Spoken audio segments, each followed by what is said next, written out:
Okay, so once again, good morning.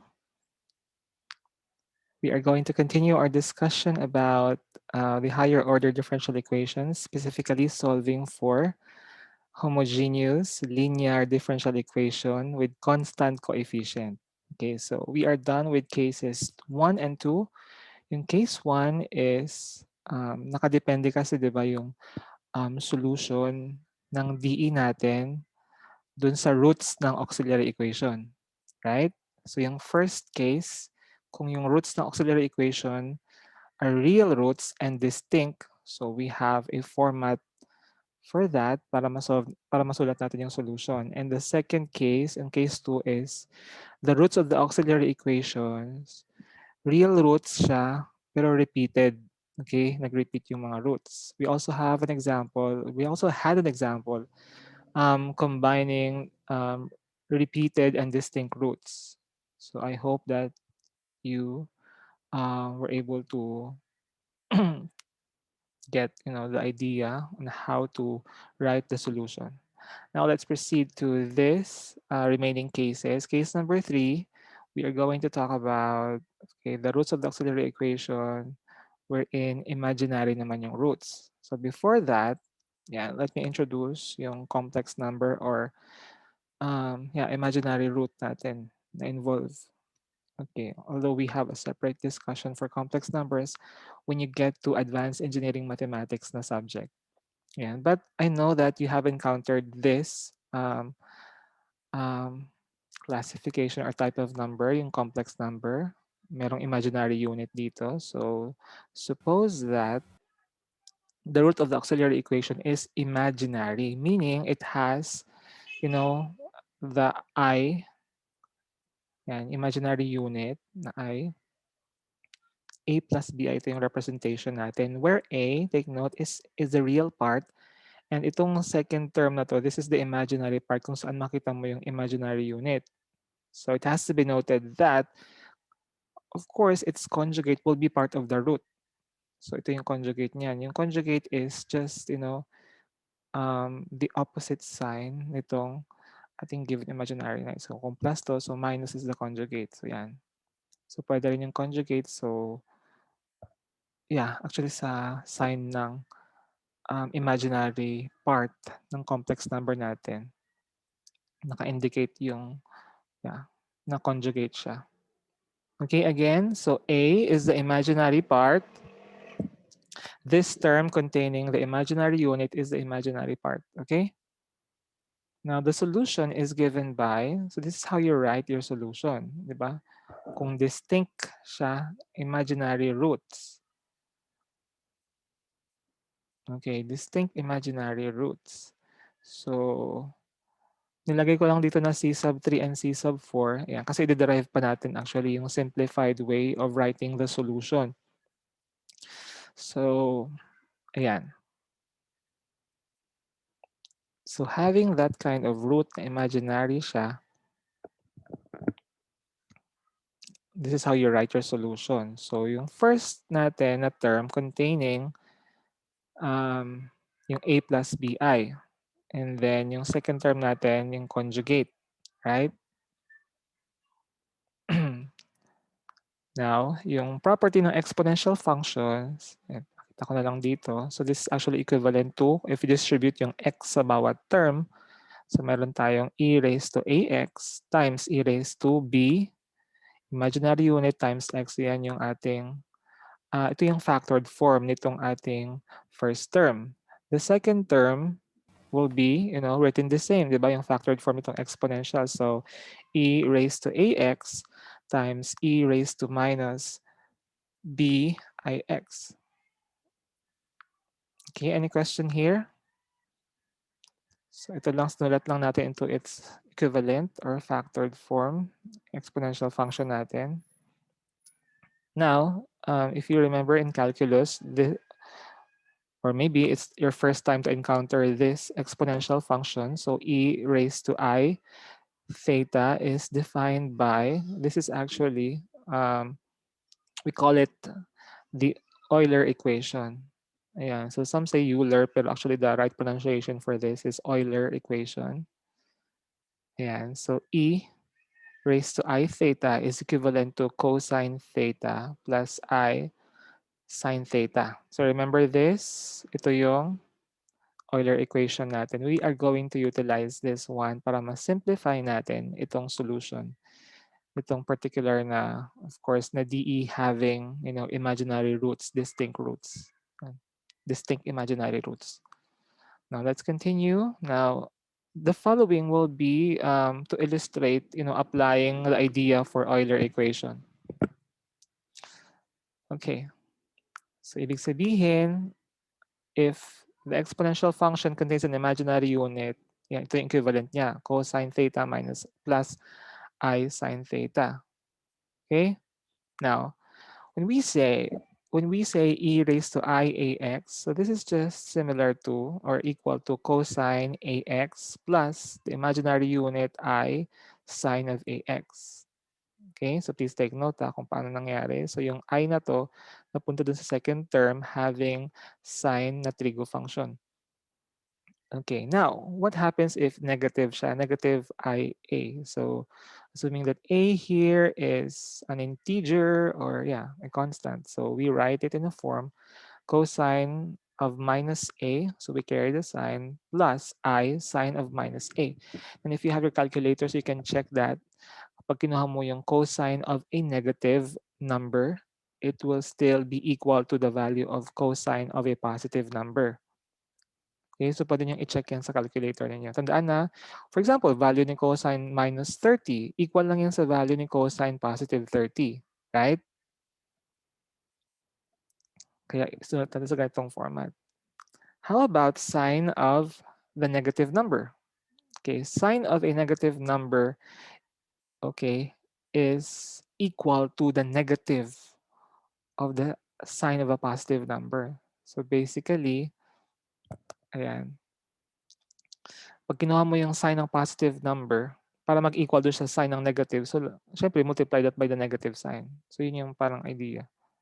Okay? For example, sine of negative 30 is equal dun sa negative of sine 30. Okay? Do you follow? Yes, sir. Okay, I hope it's clear. Now, let's proceed to letter C, illustration. Actually, marami pang mga ano yan, sequences. Pero ito lang. Tinanggal ko na lang yung ibang mga illustrations. Actually, explain ko na lang din. Ayan, so just like, here, so we have also, so ano yun gradual lang actually yung pagpapakita ko ng pag-apply nitong Euler equation. So e raised to a plus bi, okay, times the quantity x is equal to, of course, the factored form. Okay, sa algebra, di ba, tinuro sa atin to, exponential functions. Yan. So e raised to ax times e raised to b xi, okay, or bix. And you know that itong exponential function na merong imaginary unit dun sa kanyang power, of course, is equivalent to this one. Ayan, so Euler equation natin, cosine of, ano yung theta natin dito if you are to represent? So theta natin here is bx, right? Nasundan? So we just Yes, sir. copy this one, e raised to ax, and then we focus here. We replace this by its equivalent in Euler, yeah, na trigo function. So this is cosine of bx plus the imaginary unit I sine of bx. Okay? So ito na ngayon yung equivalent nitong ating exponential function. Okay? Dahil dyan, so we write the general solution. Actually, mayroong karugtong pa yun. If we apply this here, bakit natanggal yung imaginary unit? Okay. Now, ang ginawa ko is, yan, in-skip ko na yung part na yon. So sige, i-plug in na natin. So e raised to ax here, cosine. So merong, tapos meron tayong, yeah, we actually utilize there or here. Tandaan na yung positive tsaka negative kasi eh. O, ayan. So positive naman dito, ito ay negative. So ibig sabihin, ilan lahat yung mga constants natin dyan na involved. So actually, may C sub 1. So ang ginawa ko na lang is to represent yung arbitrary constants, including the imaginary unit in it. Okay? So, ibig sabihin, hindi porket na wala kang nakikitang imaginary unit dito, eh wala na siya, di ba? So, nasa arbitrary constant siya actually. So, that is how you write the general solution. Okay? So, how I wish I could be able to, let you see yung derivation na ginawa ko. But anyway, um, may basta combination of arbitrary constants dyan. So, na-represent ko yung merong imaginary unit as one of, the arbitrary constants. Okay? So, ibig sabihin, if you are going to see a solution containing trigo functions, and the possibility of having an imaginary root dun sa auxiliary equation. Okay? Yun yung possibility, guys. Okay? Kasi later on, you are going to be dealing with the solutions of higher order DE. Tapos makita mo, ay may trigo function. Ibig sabihin, galing yan sa imaginary root. Okay? Kasi magre-reverse naman tayo. So ibig sabihin, so that we will have to, examine the solution. Okay, ano kayang mga possible na roots dito? Oh, may trigo function. Ibig sabihin, galing ito sa imaginary root. Okay, do you follow? Though Sir. you though you cannot see here imaginary unit. Ayan. But, the presence of the arbitrary constant here, makes this equation, having an imaginary unit. Okay, so this is how you write your solution, distinct imaginary roots. Any questions before we proceed to the example?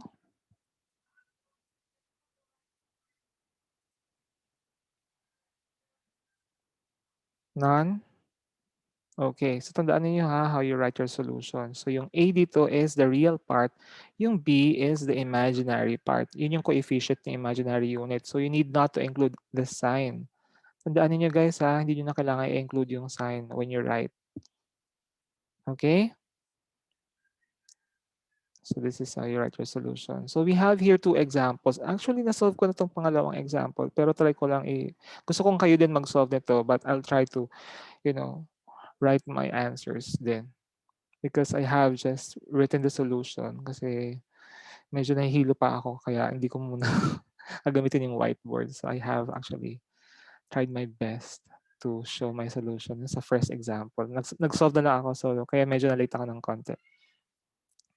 Okay, going back here, so the problem is y double prime minus y prime plus 2y equal to 0.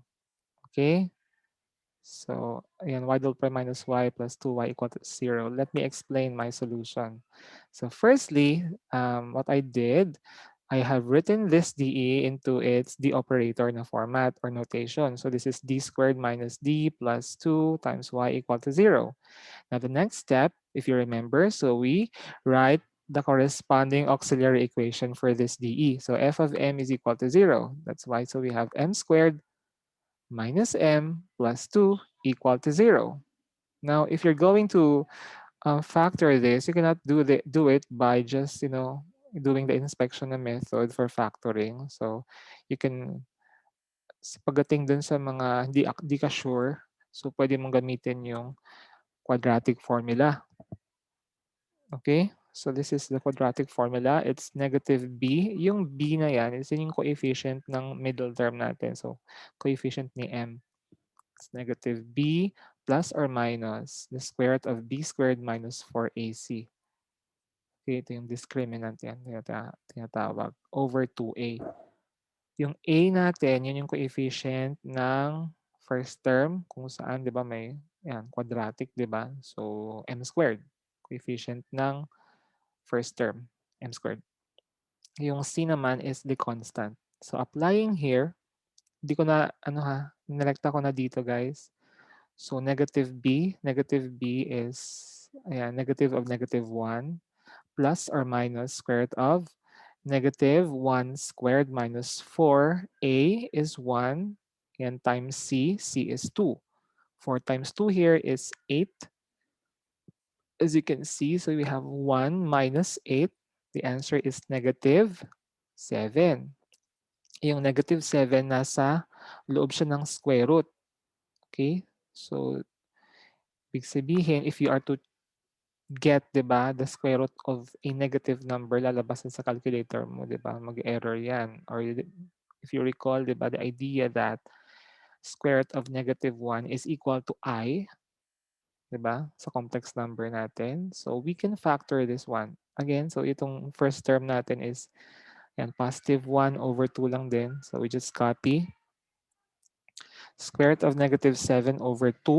And square root of 7 can be factored out into square root of 7 times square root of -1. And you know that square root of -1, dito na ako guys ha, is I. So yung ating root is 1/2 plus or minus square root of 7/2i. So, tandaan niyo ha, dalawa yung nire-represent nito. Distinct imaginary roots. So 1/2 plus square root of 7/2i kasama na yung conjugate na 1/2 minus square root of 7/2i. So ito, recall natin yung complex number. Ito ay rectangular form ng complex number, or we call that the standard form sa pag-represent ng mismong complex numbers.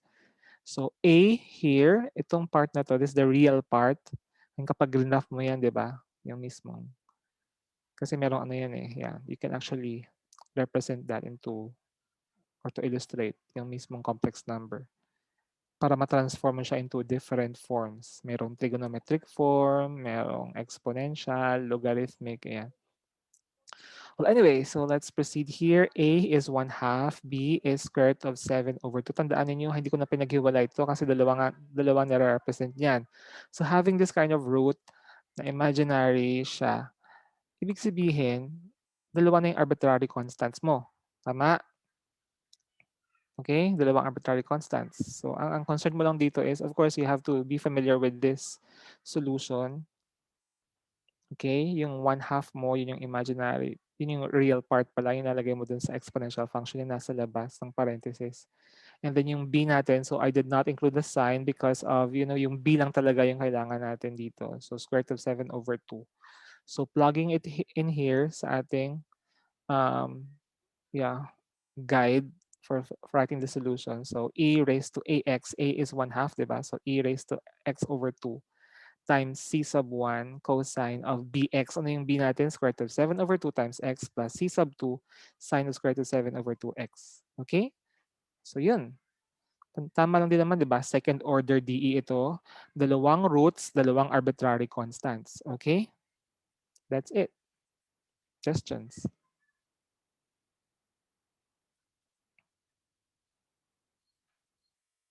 Walang tanong? Wala na po. Okay, sige. Kung wala kayong tanong, let's go back to yan, dito sa unang wait lang. Here. So try to solve this one. Yan. Pero papakita ko na rin yung ginawa ko kasi medyo mabagal lang yung annotation kaya bear with me. Sige. So while I'm doing it, so you also try it yan sa bahay ninyo kung saan man kayo pala habang ginagawa ko na ganito. So papakita ko na rin siya. Yung annotation lang medyo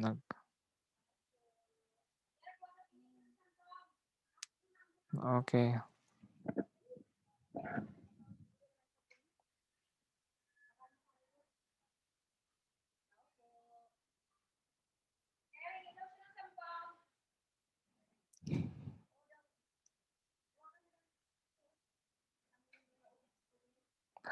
May klase po ako. Pasensya na po. Ano ba yan? Kailangan ko pang i-pause sana eh. Since you are very concerned with the derivation, let me just... Okay, so e raised to a plus or minus, diba, b? Okay. bi, and times x. Tama ba? So this is how you write in your solution. So ginamit natin y is equal to, actually, ito pala, pinakita ko lang na. Ito pala yung pinaka-root natin, right? So c sub 3 e raised to a for the first root, pi, yan, times x plus c sub 4 e raised to a minus bi times x. Kung napansin nyo kanina yung illustration na binigay ko, so yun yung magiging guide natin. So this is what? C sub 3 e raised to ax. Ayan, times e raised to bi x. Ayan, plus c sub 4 e raised to ax times e raised to minus bi times x. Ayan. So, simulan ko lang ha. Kasi actually, kayang-kaya na itong gawin eh. Okay. So, ito, walang imaginary unit. So, pwedeng i-factor out na natin yan. Di ba? So, e raised to ax. Okay. So, what will remain here is that meron tayong c sub 3 sa unang term. Ito, may imaginary unit. Di ba? Euler Equation. Ano ba yung equivalent niya? So, that is what? Yan. Copy yung c sub 3, di ba? So, equivalent yan sa cosine of px. Tapos, since plus siya, ayan, plus I sine of bx. Algebra lang talaga siya, mga kaibigan. Okay, plus, okay, ito yung unang term natin, di ba? Ayan. Okay, actually, pwedeng tanggalin ko na yung dito. So, C sub 4 na ako kaagad. Tapos,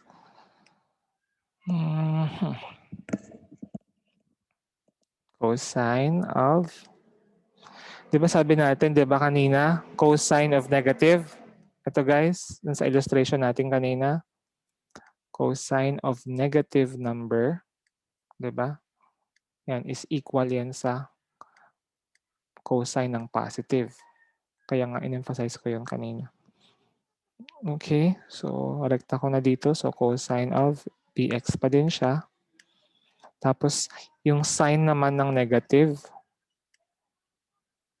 Okay, dapat iba natin yung kulay. Or is the color? Sige, wag na nga.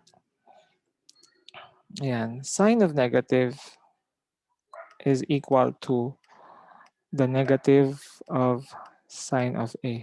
Kaya, yung second term dito ay magiging minus siya. I sine of bx. Okay, so alam niyo na yung gagawin? Pag ganyan, pagsamahin natin yung mga terms ng cosine, pagsamahin natin yung terms ng sine. Okay, so ang kalalabasan nito, di ba may C3 tsaka may C4. So, kaya nga nireplace na lang natin siya. Magkakaroon ka dyan guys ng C sub 3 plus C sub 4 as the coefficient. Ayan, ito ni cosine. Tinapos ko na lang. Ayan, para sa curious sa derivation. So ito, na-represent natin as a new arbitrary constant na C sub 1. Do you follow? And the other one here, of course, kopyahin mo na itong e raised to, yan, dito sa labas. Ax as part of your answer. Ito naman, kung mapapansin mo, di ba may C sub 4 dito. So, ang mangyayari dyan is C sub 3, coefficient ni sine, tapos may I ka na dyan kasama. So, C sub 3 minus C sub 4. Factor out mo yan. Tapos meron kang I. Ayan, sine of bx. Okay? And ito, kasama ng imaginary unit, yun yung ating C sub 2. Okay? Yan yung derivation. Clear? Yes, sir. Ayun na po, para doon sa nagtanong kanina. Sige, clear ko na po ito.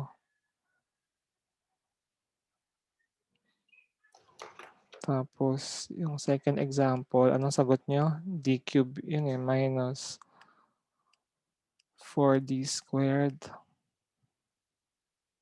Tapos, plus 7d. Okay, y. equal to 0.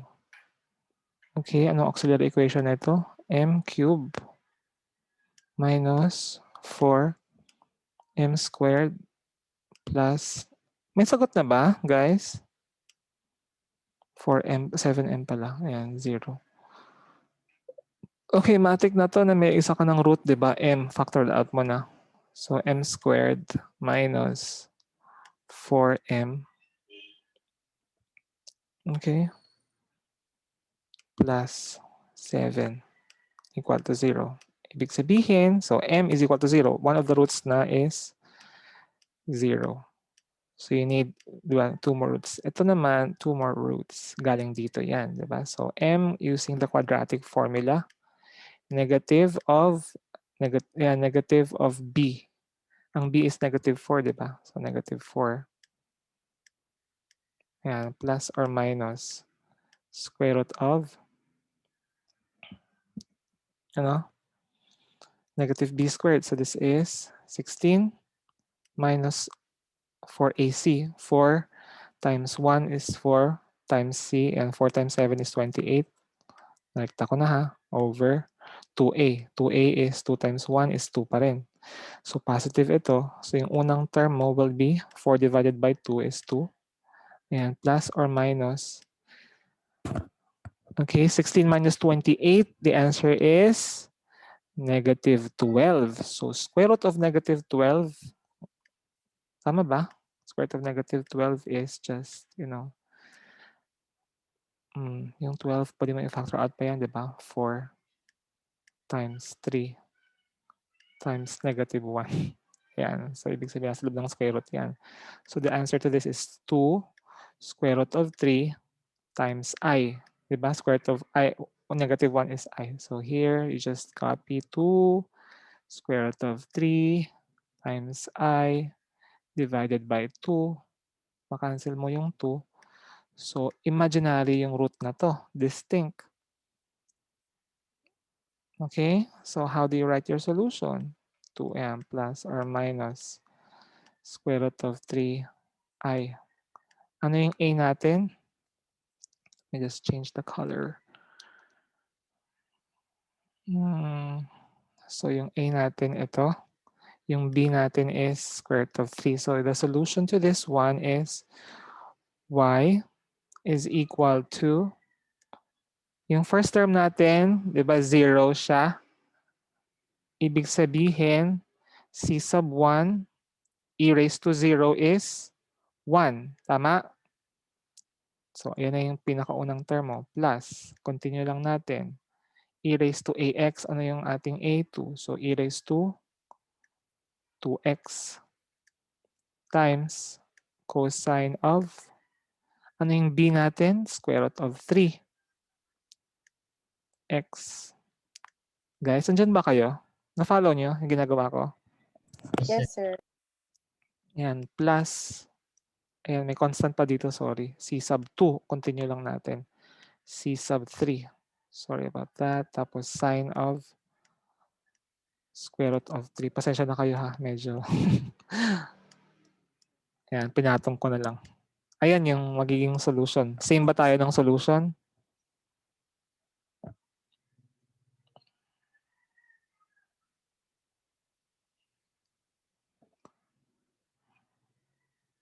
Okay, any question dun? Sir, hindi kasama yung x, no? Sa square root.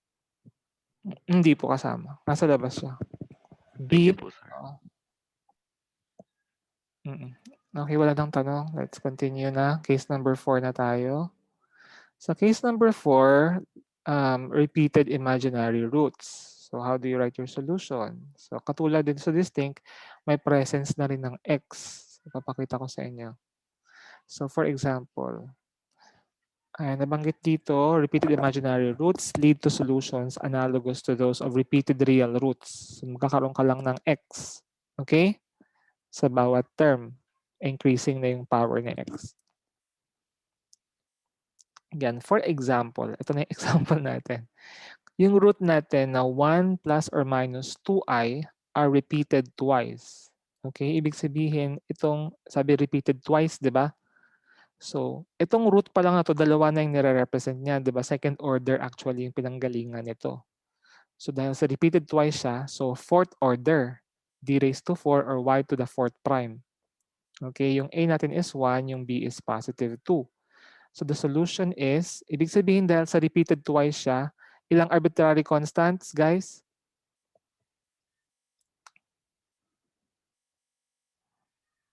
Hello? Hello, sir. Ilang arbitrary constants?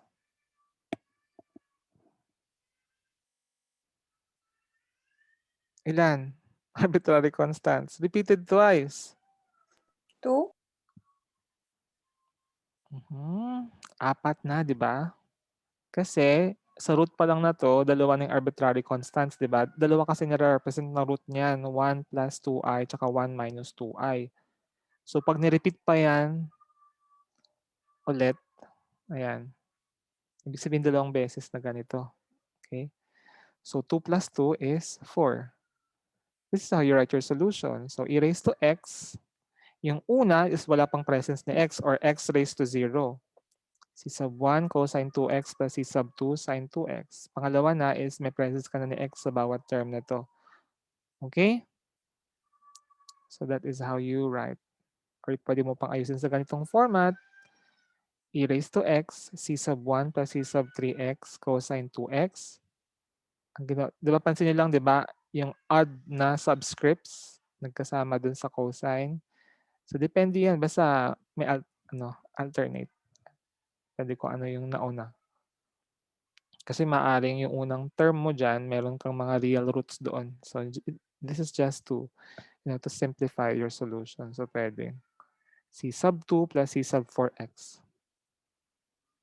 Okay? Sine 2x.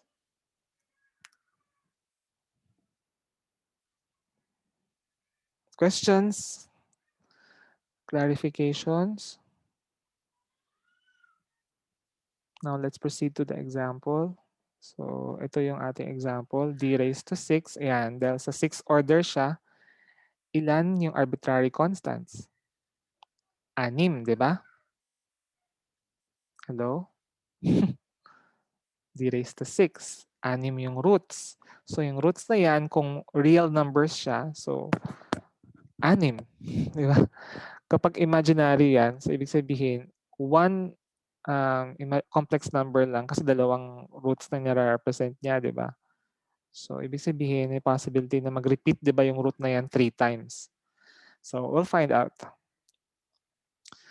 Okay, so writing its auxiliary equation. So m raised to 6 plus 6m to the 4th plus 12m squared plus 8. Ang ginawa dito is we replace d by m. Ang ginawa ko is, observe ko muna yung mga coefficients. Okay, since even naman yung mga powers. So the possibility of grouping, factoring by grouping. Pagsamahin ko tong 6 tsaka 12, tapos ito naman 8 tsaka m raised to 6. Okay? Yan, pinag-ano ko na lang sila, in-arrange ko lang, group ko muna sila. And m raised to 6, pwede nating i-factor yan, di ba? Or isulat into this form. M squared raised to 3. Yung 8 naman, cube root nito is 2. So 2 cube is equal to 8. And this one, pwede kong i-factor out yung 6m squared. So meron akong titirang m squared plus 2 dito. Now, having written in this format, di ba, cube. Yan, the sum of the cubes. Paano ba i-factor to? So, syempre, we just copy m squared plus 2, tapos opposite sign, di ba? M squared, or the square of the first term, so m raised to 4 minus the product of the first and second term. So, ito na yun. M to the 4th minus 2m squared yung product nito, and then square of the last term. So, 2 squared is 4. Yan yung equivalent ng sum of the cubes. Ito naman, so ano napansin niyo guys, factorable na, common na yung m squared plus 2 sa bawat term. So factor out natin si m squared plus 2. Okay, at ang matitira dyan is m to the 4th minus 2m squared plus 6m squared. So pag pinag-add mo yan, so positive 4m squared yan. Tapos plus 4. Ito na ngayon yung factored form. And you know that if you factor this one, it's equivalent to m squared plus 2 raised to 2. So, tatlong beses actually. So, m squared plus 2 raised to 3. Nasundaan? May tanong ba dito? Mabilis ba? Okay. Observe niyo muna.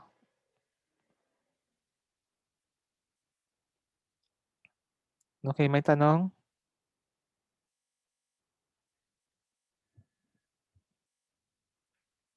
Okay, dahil dyan, tatlong beses, di ba? Kasi ito pa lang, guys, m squared plus 2. And isolate natin to. Dalawa na yung roots na nare-represent niyan. And that is what? Positive square root of 2i, tandaan na yung i nasa labas, tsaka minus square root of 2 times I. So, ayan. So, tatlong beses na nag-repeat, ibig sabihin, ayan, where yung a mo dito is 0, kasi wala kang real part, di ba? So, 0 na kaagad siya. Yung b mo is square root of 2. So, tatlong beses nag-repeat, tapos yung isa na to is actually representing, di ba? Dalawang terms actually. So, yung arbitrary constants natin, dalawa. So, tatlong beses, 2 times 3. So, you have 6 arbitrary constants. This is your final answer. So, pinagsama ko na guys. Repeating siya, di ba? So, meron ka ng x. X raised to 0, which is 1. X raised to 1. X. X raised to 2. So, ito na yun. Tapos yung subscripts is odd numbers. Ito naman, for sign, you have even subscripts. Even numbers na subscripts. Okay, that is the final answer. Any question? I think we're good. Sir, pwede po bang mag-synthetic division? Yan, try mo mag-synthetic. Pero possible pa rin po. Sir, Okay. Try mo, ang synthetic kasi 'di ba is a trial and error siya. 'Di ba mag-isip ka ng possible na root. So baka matagalan ka, 'di ba? Kapag kunyari o nag-try ka na ng maraming numbers tapos walang lalabas, ibig sabihin, yan pwede mong gawin yung synthetic. Pero kapag kunyari natagalan ka na at okay, something is, fishy. So yung roots, okay, so gagamit na try ko munang i-factor siya. So maaaring makuha mo na kaagad yung isa sa mga roots yung 0. I mean, wala palang 0. Wala. Repeating siya, 'di ba? So, tas imaginary yung roots. So, unless sa synthetic mo, lagyan mo na kaagad ng imaginary unit. Ayan. So, medyo ano siya, complex. I mean, complex nga yung roots, 'di ba? So, try mo mag-synthetic. Anong lalabas? Hindi ka hindi mo masatisfy yung mismong pag-a-add na mag-zero yung last part or last column. Okay, pero tingnan mo muna yung given, guys. Okay, kung may common factor ba sa kanila. Kasi laging andito, yung may encounter mo is pwedeng factoring by grouping. Yun lang naman factoring by grouping or by inspection or synthetic yun talaga. So pag may nakita ka dyan na even na or odd na exponents or powers, ayan, so pwede natin gamitan ng synthetic division. Pero ito, although na even yung powers, possible pa rin naman yung synthetic. Pero, yun lang, baka matagalan ka na So kapag gano'n na nakailang try ka na, kunyari nag-start ka sa 1, tas negative, tas 2, okay, walang lumalabas. So try mo na ngayon i-factor by grouping. Or sa umpisa pa lang, nakita mo na kaagad, parang meron ng bumbilya kaagad sa ting! Okay, okay. May nakita ako na pwedeng i-factor siya. Oh, at least, mabawasan ka na ng alalahanin. Thank you po, sir. Okay, any other questions? Sir, yung subscripts po ba ng C pwedeng magkabali-baliktad? Pero kapag ginamit mo tong ganitong format alternate yung subscripts. Okay?